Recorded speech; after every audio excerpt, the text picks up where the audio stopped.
Bismillahirrahmanirrahim. Assalamualaikum warahmatullahi wabarakatuh.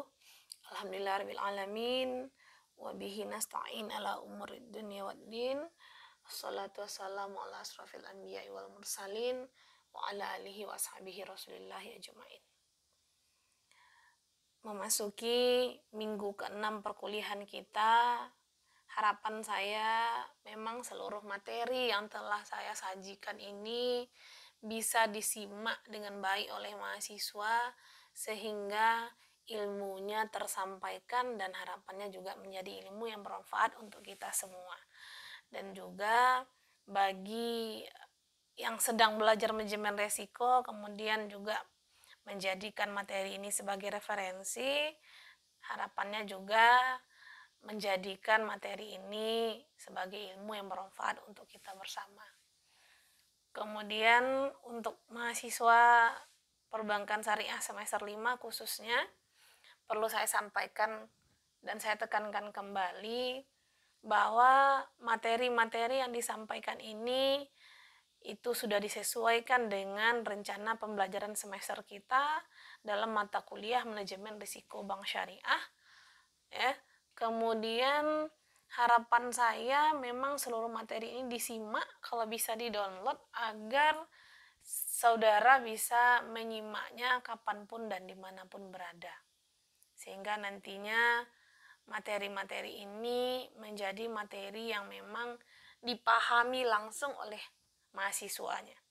Jadi kuliah online sebetulnya tidak membatasi kita untuk bisa memahami materi secara lebih luas, karena kami pun dari segi dosen atau tenaga pengajar juga berupaya memberikan materi-materi atau menyajikan materi-materi tersebut secara terstruktur dan menarik dan juga mudah untuk diakses oleh kalian semua, tidak menghabiskan kuota atau segala macam ya. Jadi oleh karena itu harapannya melalui perkuliahan daring yang kita gunakan dengan berbagai media pembelajaran, harapan saya kuliah manajemen risiko bank menjadi perkuliahan yang menarik untuk disimak, untuk diikuti, dan untuk diambil ilmunya. Nah, minggu ke-6 kita dalam semester ini kita masuk risiko yang dihadapi bank syariah yang kedua itu. Setelah dari 10 risiko yang kita akan tuntaskan nanti, minggu lalu kita sudah membahas mengenai risiko kredit. Cukup banyak pertanyaan, tanggapan yang disampaikan oleh mahasiswa mengenai risiko kredit ya. Dan hari ini kita masuk kepada risiko pasar ya. Risiko pasar sebetulnya berkaitan dengan aktivitas bank yang memiliki saham yang tertera atau yang diperdagangkan di pasar modal. Nah, bagaimana risiko pasar itu lebih jauh? Selanjutnya kita akan simak apa yang akan saya sampaikan berikutnya.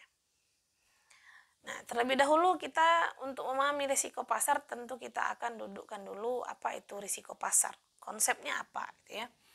Risiko pasar menurut POJK nomor 65 tahun 2016 yang saya jadikan sebagai standar acuan untuk materi kuliah kita ya, karena inilah rujukan referensi terbaru yang dikeluarkan oleh OJK terkait dengan penetapan atau penerapan manajemen risiko pada bank syariah. Jadi inilah yang akan saya ambil patokan, jadi setiap perkuliahan kita terkait manajemen risiko pada bank syariah maka selalulah merujuk kepada POJK nomor 65 tahun 2016. Nah, definisi risiko pasar menurut POJK ini yaitu risiko pada posisi neraca dan rekening administratif akibat perubahan harga pasar. Nah, antara lain itu berupa perubahan nilai dari aset yang diperdagangkan atau disewakan. Jadi akibat kita memiliki saham yang terletak di pasar modal dan itu diperdagangkan, tentunya memberikan pengaruh kepada perbankan syariah dalam hal pasar saham yang dia miliki. Nah, terkait dengan risiko pasar bank syariah tersebut, maka risiko pasar itu meliputi ada 4 jenis. Yang pertama itulah risiko benchmark suku bunga atau benchmark interest rate risk. Nah, kenapa bank syariah terdampak dengan resiko ini karena memang kalau kita kaitkan dengan bank konvensional yang menetapkan suku bunga sebagai satuan keuntungan yang mereka peroleh, maka ketika satu waktu bank konvensional itu menaikkan suku bunga, maka bank syariah juga harus memikirkan bagaimana caranya dia juga dapat memberikan imbal hasil kepada nasabahnya setingkat dengan suku bunga yang diberikan oleh bank konvensional agar nasabahnya tidak kabur. Maka keadaan pasar yang sedemikian rupa diciptakan oleh bank konvensional, itu tentunya akan memberikan pengaruh kepada bank syariah. Kemudian risiko nilai tukar. Nah, ini biasanya disebabkan karena ada beberapa aktivitas bank itu yang memang diukur dengan mata uang asing. Ya, aset-aset bank yang dinilai dengan mata uang asing. Apabila terjadi penurunan nilai mata uang, tentu bank mengalami penurunan pada neracanya karena nilainya berkurang. Nah, ini juga menjadi risiko pasar yang ada pada bank syariah. Kemudian risiko komoditas. Risiko komoditas itu terjadi akibat perubahan harga instrumen keuangan dari posisi trading book dan banking book yang disebabkan oleh perubahan harga komoditas. Nah, inilah saya sampaikan di awal tadi, harga komoditas yang dimaksudkan di sini adalah memang harga sahamnya. Ya, saham bank syariah yang memang diperjualbelikan ternyata dia mengalami fluktuasi, ya, adanya yang namanya adverse movement atau pergerakan harga pasar. Jadi kalau harganya berubah, tentu ini akan mempengaruhi kepada aktivitas bank syariah. Tiba-tiba bank syariah harga pasarnya turun, itu persepsi pertama orang yang akan membeli saham adalah berarti banknya sedang tidak baik. Karena kalau harga sahamnya turun, itu artinya pemegang saham kan mendapatkan dividen yang rendah. Dividen yang rendah tentu bagi para investor yang ingin membeli saham, nggak mau dong investasi ke bank syariah. Nah, inilah salah satu yang menjadi penyebab risiko pasar dari bank syariah. Kemudian berikutnya ada namanya risiko ekuitas. Nah, risiko ekuitas itu risiko akibat perubahan harga instrumen keuangan dari posisi trading book yang disebabkan oleh perubahan harga saham. Nah, jadi risiko komoditas dan risiko ekuitas ini dia beriringan bentuknya yang disebabkan sama-sama oleh perubahan harga saham, ya. Kemudian juga risiko ini muncul jika bank itu memegang aset namun tidak untuk dimiliki atau dipegang hingga jatuh tempo, itu risiko komoditas tadi, melainkan untuk dijual kembali. Nah, jadi kalau misalnya bank memiliki aset kemudian tidak untuk dipegang, misalnya sewa, ya, bank tuh kalau untuk menghindari risiko kan bank sebetulnya tidak perlu membeli barang tapi cukup disewa saja untuk disewakan kembali kepada nasabah, kan bisa seperti itu. Tapi pada posisi tersebut bank juga dapat mengalami namanya risiko pasar akibat tidak memiliki barangnya tersebut. Nah, inilah juga yang akan mendampak kepada risiko pasar pada bank syariah. Selanjutnya, kita berbicara mengenai proses identifikasi dan pengukuran risiko pasar. Ya.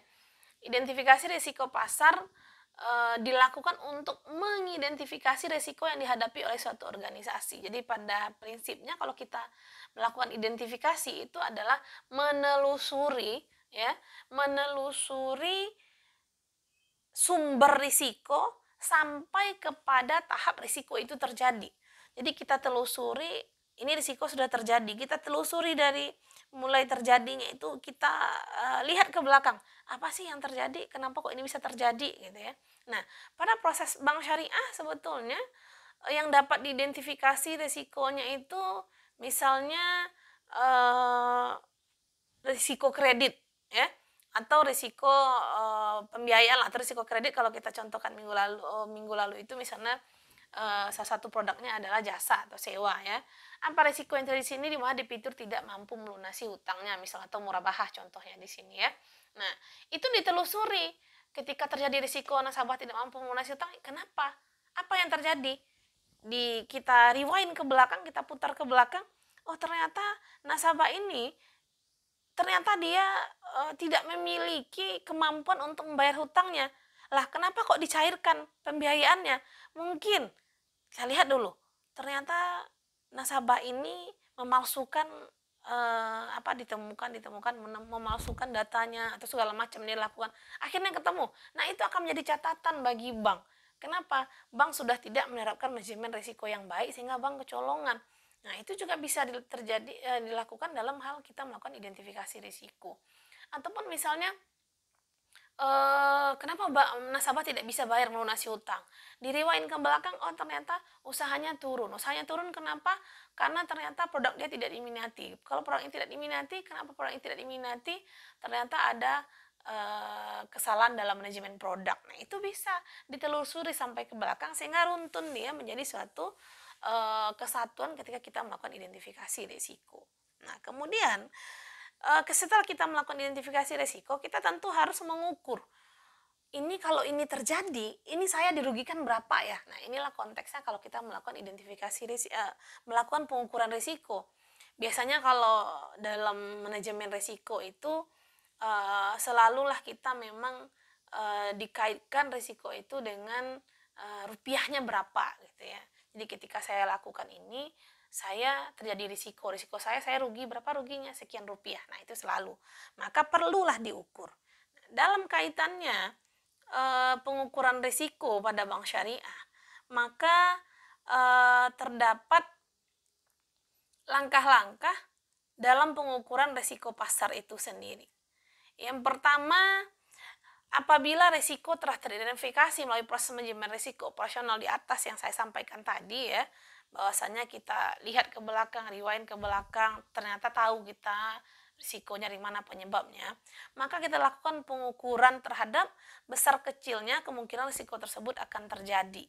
Nah, maka untuk melakukan pengukuran risiko tersebut, maka bank perlu melakukan yang pertama itu adalah bank wajib memiliki sistem atau model pengukuran risiko pasar untuk mengukur posisi dan sensitivitas yang terkait risiko pasar baik pada kondisi normal maupun pada stres atau pada keadaan krisis. Jadi bank tuh mesti harus memiliki sistem atau model pengukuran risiko pasar. Biasanya kalau saya mengikuti sertifikasi manajemen risiko itu, salah satu yang dipakai itu kita memiliki namanya dashboard untuk mengontrol risiko yang terjadi pada satu perusahaan. Tak terkecuali bagi bank, jadi mereka punya dashboard sebagai pengontrol, dan kita juga memiliki namanya risk register. Risk register itu memang kita gunakan untuk mengontrol atau untuk mengukur ini risiko ini dampaknya berapa, peluangnya berapa, efek kerugiannya berapa, yang kita lakukan untuk menanganinya apa, sampai nanti resiko yang tersisa yang memang kita tanggung, tidak bisa kita transfer, tidak bisa kita olah lagi, itu harus kita terima. Nah, sampai di sana kita bahas. Jadi untuk mengukur resiko itu kita memang harus memiliki satu sistem atau model pengukuran resiko yang memang mampu diaplikasikan baik itu pada kondisi normal maupun pada saat stres atau krisis.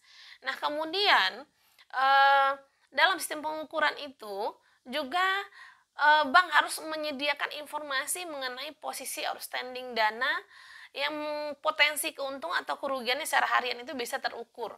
Jadi termasuk informasi mengenai posisi setiap nasabah. Jadi setiap nasabah salah satu yang akan diisikan dalam dashboard manajemen risiko itu salah satunya ya ini. Bank selalu menyediakan informasi mengenai posisi outstanding. Kalau kita sudah memiliki alat untuk mengukur risiko, maka untuk mengisi pengukuran risiko tersebut, model tersebut, maka bank harus menyediakan selalu informasi yang update mengenai kegiatan harian bank. Nah, setelah itu apa harus dilakukan? Maka selanjutnya adalah seluruh eksposur risiko pasar itu baik saat ini maupun potensinya di masa datang, dan mampu melakukan market to market. Jadi yang harus dilakukan juga ini bank itu menyediakan seluruh eksposur risiko pasar ya, baik sekarang ataupun masa datang, itu sudah harus disiapkan oleh bank. Kemudian bank juga mengakomodasi peningkatan volume eksposur, perubahan teknik penilaian nilai wajar, perubahan teknologi dan produk baru. Artinya dalam hal ini untuk melakukan dashboard pengontrolan model manajemen risiko tadi, itu update informasi, update data atau update segala macam yang terkait dengan bank, entah kayak itu nilai wajarnya, perubahan teknologi atau segala macam, itu harus selalu disampaikan ke dashboardnya. Agar apa? Agar risiko itu selalu terbaca jadi update. Kalau kemarin kita bicarakan, mungkin kita meletakkan posisi risiko itu pada posisi misalnya levelnya ekstrim, ya, atau mungkin levelnya low, ya, low risk. Jadi level risiko itu ada beberapa ya. Ada low, ada medium, ada high, ada ekstrim. Ada 4 tuh level risiko. Jadi kalau misalnya kita menetapkan risiko itu pada posisi yang low atau rendah, karena pembaharuan data yang tiap hari kita update di dashboard itu, maka bisa saja risikonya besok atau hari ini sudah meningkat dari low menjadi medium. Nah, jadi hal ini perlu diperhatikan agar bank nanti tidak shock karena risiko tersebut sudah berada pada posisi ekstrim high ya. Ekstrim high itu posisinya itu sudah berada pada garis merah ya. Pada garis merah itu harus segera ditangani karena kalau tidak dia akan berimbas kepada risiko yang lainnya. Ini yang perlu dipahami oleh bank. Nah, kemudian juga memperhitungkan eksposur risiko pasar yang dilakukan dengan opsi, baik opsi yang eksplisit maupun opsi yang melekat. Nah, jadi ini terkait dengan keberadaan pasar saham kita di pasar yang memang ada hak opsinya. Jadi oleh karena itu perlu juga diperhatikan. Kemudian bank itu memiliki asumsi dan parameter yang terdokumentasi dan dievaluasi secara berkala. Nah, kembali lagi dalam tahap pengukuran risiko ini memang haruslah selalu ada ukuran-ukuran yang memang itu terdokumentasi dan dievaluasi secara berkala. Inilah tugasnya nanti manajer risiko atau manajemen risiko pada bank ataupun pada perusahaan secara umum ya.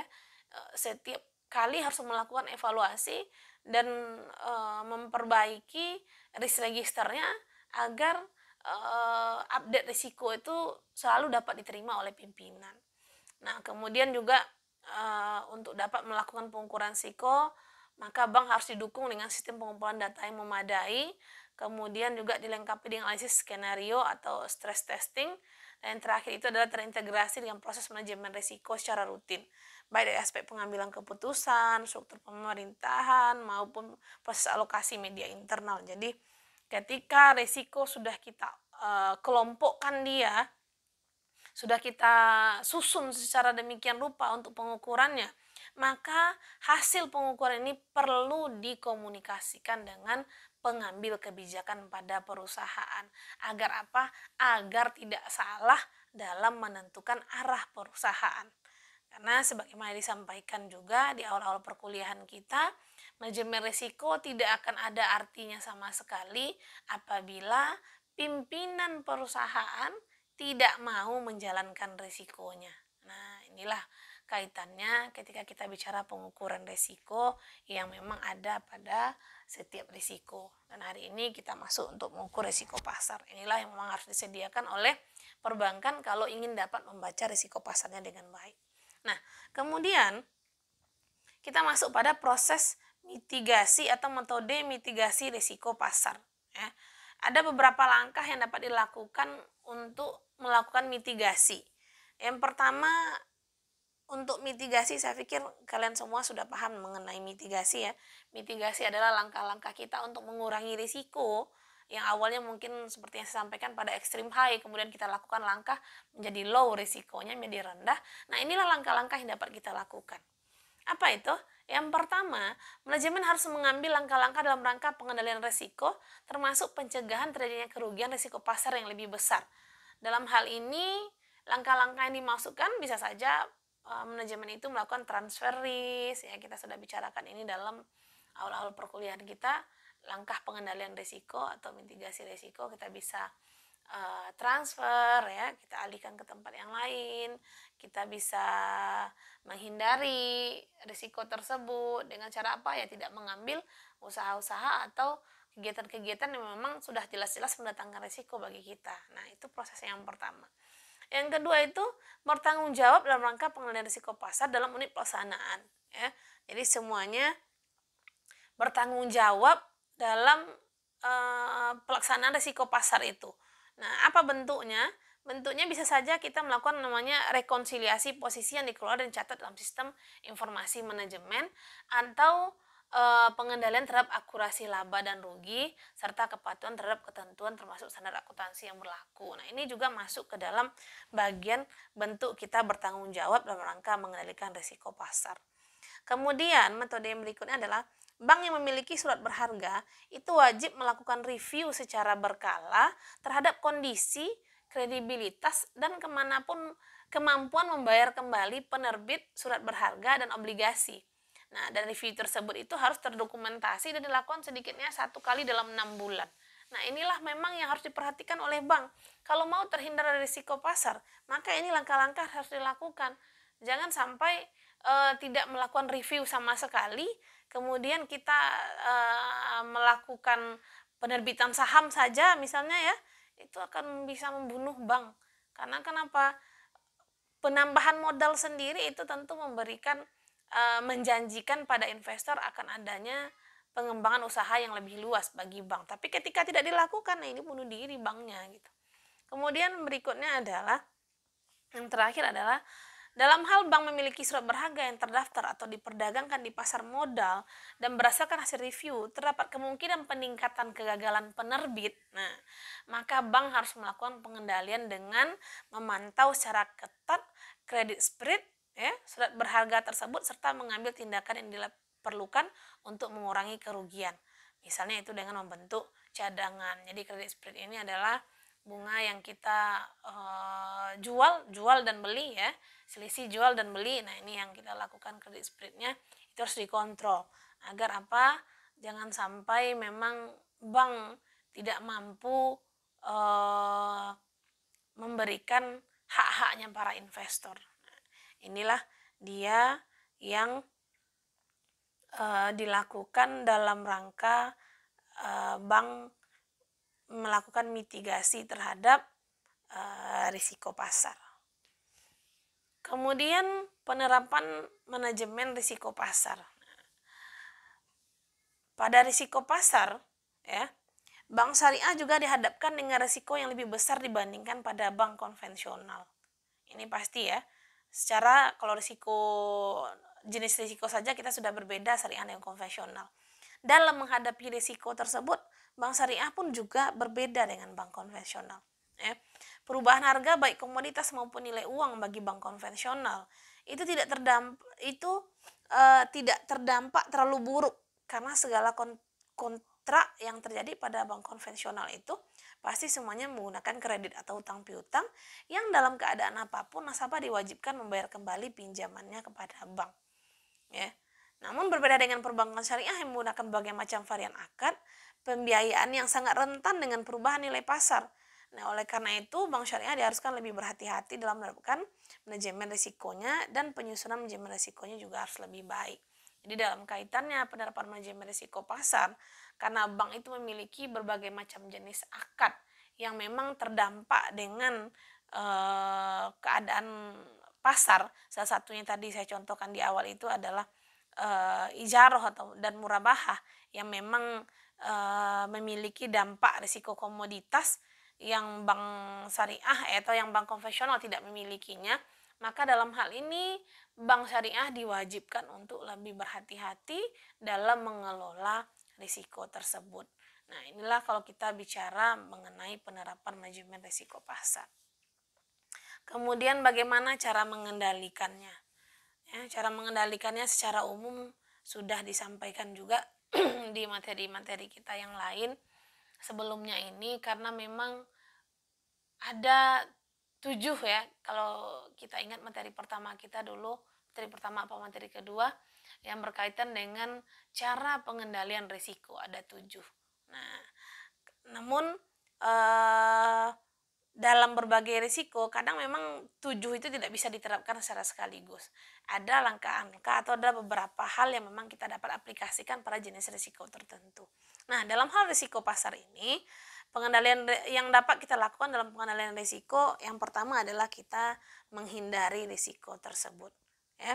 Dalam hal menghindari risiko, maka kita menyalurkan pembiayaan atau bank menyalurkan pembiayaan itu lebih banyak kepada akad yang bersifat kredit atau hutang yang wajib bayar dibandingkan dengan akad yang menggunakan pola kerjasama atau bagi hasil. Sebetulnya meskipun kita memiliki dampak risiko komoditas di sini, tapi dengan adanya produk ijaroh sebetulnya atau produk murabahah, itu risiko bank untuk gagal bayar itu lebih sedikit daripada risiko kredit, ya, karena kalau kita bicara risiko komoditas, meskipun barang itu bukan menjadi milik bank yang dipersewakan, kalau terjadi sesuatu kan bank bisa klaim lagi kepada yang punya barang. Inilah salah satu bentuk penghindaran risiko yang ada pada bank syariah. Kemudian kita alihkan, ya, kita alihkan ini transfer risk, ya. Kalau transfer risk itu kita seperti biasa dapat menggunakan jasa asuransi, ya, bahkan asuransi berlapis untuk pembiayaan dengan akad kerjasama. Itu sudah saya hantarkan juga di pertemuan yang lalu. Itu ada risiko berlapisnya, nasabahnya diasuransikan, produk atau objek pembiayaannya juga diasuransikan. Inilah bentuk pengalihan risiko. Kemudian apa lagi kita lakukan? Kita adalah menanggung risiko, ya. Ini kalau menanggung risiko kalau kita berinvestasi dengan mata uang asing. Ya, ketika kita investasi dengan mata uang asing, fluktuasi harga pasar terhadap saham itu, terhadap mata uang asing itu yang memang tidak bisa terprediksi kadang-kadang, ya kita harus siap dengan apapun risiko yang harus kita hadapi nanti. Nah, ini dia. Kemudian sistem pengendalian terakhir adalah kita melakukan pengontrolan terhadap risiko tersebut. Bagaimana melakukan pengontrolannya? Ya kita melakukan monitoring segala aktivitas bank syariah termasuk aktivitas nasabah yang memiliki potensi terjadinya risiko pada bank syariah. Jadi memang kalau kita bicara lebih jauh mengenai bank syariah, dia memang harus lebih menjadi partnernya nasabah. Ketika bank menjadi partner usahanya nasabah, maka yakinlah nasabah itu tidak akan berani melakukan kecurangan atau penipuan pada bank. Jadi oleh karena itu harapan saya memang sebetulnya kalau kita lihat bank syariah hari ini yang masih memposisikan dirinya hampir-hampir sama dengan bank konvensional, yang datang menemui nasabah itu hanya kadang-kadang ketika kalau nasabah bermasalah baru ditemui, ketika lancar-lancar kemana saja gitu ya. Itu menurut saya sendiri selaku akademisi dan juga pernah menjadi praktisi di lembaga keuangan, sebetulnya kelemahan kita di bank syariah salah satunya itu. Kita kurang melakukan yang namanya monitoring terhadap nasabah. Tapi monitoring yang dilakukan itu hanya ketika nasabahnya bermasalah. Ketika nasabahnya baik-baik saja, Bapak kemana gitu ya? Kita kemana selaku orang yang akan bekerja di bank? Janganlah sampai kita datang kepada nasabah hanya pada posisi ketika dia lagi sulit dan menanyakan tagihannya. Justru kedatangan kita pada saat itu membuat dia itu menjadi makin susah berpikir, menjadi tidak senang dalam hatinya, ini bank ini sudahlah ekonomi kita susah, bayar utang susah, dia datang nagih utang berceramah gitu ya. Itulah memang tradisi kebiasaan konvensional yang dalam tanda kutip debt collector tadi gitu. Harusnya kita bank syariah mungkin lebih jauh, kita lebih menjadi partnershipnya nasabah. Agar apa? Agar resiko ya, resiko-resiko yang mengancam pada bank syariah itu menjadi bisa diminimalisir. Jadi salah satu mungkin langkah pengendalian resiko juga yang bisa kita lakukan mungkin di bank syariah itu memang menjadikan nasabah itu sebagai partner. Jadi partner kerja yang memang ditanyakan, memang tidak akan sebanding lah ya. Saat pegawai bank itu 20 orang, nasabahnya ribuan gitu ya. Memang tidak akan sebanding. Tapi perlu manajemen menentukan langkah-langkah yang baik agar partnership-nya itu berjalan dengan baik sehingga nasabah merasa bukan lagi menjadi nasabah bank sebagai orang yang berutang kepada bank, tapi lebih memang menjadikan bank itu adalah sebagai keluarganya sendiri. Karena ketika kita datang ke tempat mereka, mereka senang gitu ya. Mereka dengan senang hati menyampaikan persoalan-persoalan mereka. Dengan begini saya yakin malah bank syariah itu nanti akan lebih bagus pertumbuhannya. Nah, itulah mungkin yang dapat saya sampaikan dalam materi kali ini. Sebetulnya masih terdapat beberapa hal lain yang memang berkaitan dengan resiko pasar, dan saya harapkan memang mahasiswa sekalian itu membaca berbagai sumber informasi.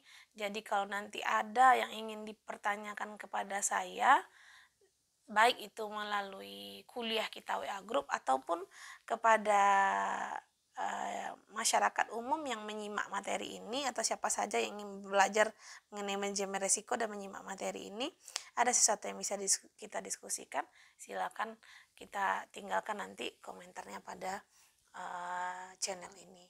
Terima kasih untuk waktunya telah diluangkan untuk menyimak materi ini. Semoga apa yang kita lakukan menjadi sesuatu yang bermanfaat dan diberkahi serta diridhoi oleh Allah Subhanahu wa taala. Dan semoga sekali lagi semoga pandemi ini cepat berlalu sehingga persoalan perkuliahan yang dijadikan sebagai momok bagi mahasiswa untuk tidak mengikuti perkuliahan daring, entahkah jaringan rusak, lampu mati, nggak ada pulsa, nggak ada handphone atau segala macam ini menjadi tidak lagi menjadi hal yang memang menjadi momok menakutkan bagi mahasiswa. Kuliah daring sebetulnya menjadi alternatif bagi kita ketika kondisi ini terjadi. Tapi tidak semestinya juga kuliah daring ini uh, dapat mengurangi esensi kuliah itu sendiri ya. Dan saya harapkan kepada mahasiswa memang meskipun kita kuliah daring, tapi perkuliahan ini adalah perkuliahan resmi, maka saya harap dengan sangat tetaplah mengikuti perkuliahan ini sebagai layaknya saudara mengikuti perkuliahan offline. Ya, etika tetap dijaga, tata cara berkomunikasi yang baik juga perlu dilatih secara terus-menerus, apalagi kita bahasanya tulisan. Jadi ngomong dengan menulis itu tentu dua hal yang berbeda, meskipun kita sering menulis apa yang kita omongkan ya, tapi kadang apa yang kita omongkan itu tidak cocok ketika kita tulis. Maka oleh karena itu mohon diperhatikan sekali lagi agar attitude tetap terjaga. Baik, demikian untuk materi perkuliahan kita hari ini. Banyak maaf jika terdapat kebenaran dari apa yang saya sampaikan dari materi ini, itu datangnya dari Allah, dan jika terdapat kesalahan sebetulnya itu adalah kesalahan dari saya sendiri. Dan dengan itu mari kita sama-sama untuk terus menambah ilmu agar menjadi manusia yang memang ditinggikan oleh Allah beberapa derajat. Terima kasih sekali lagi. Billahi taufiq wal hidayah. Assalamualaikum warahmatullahi wabarakatuh.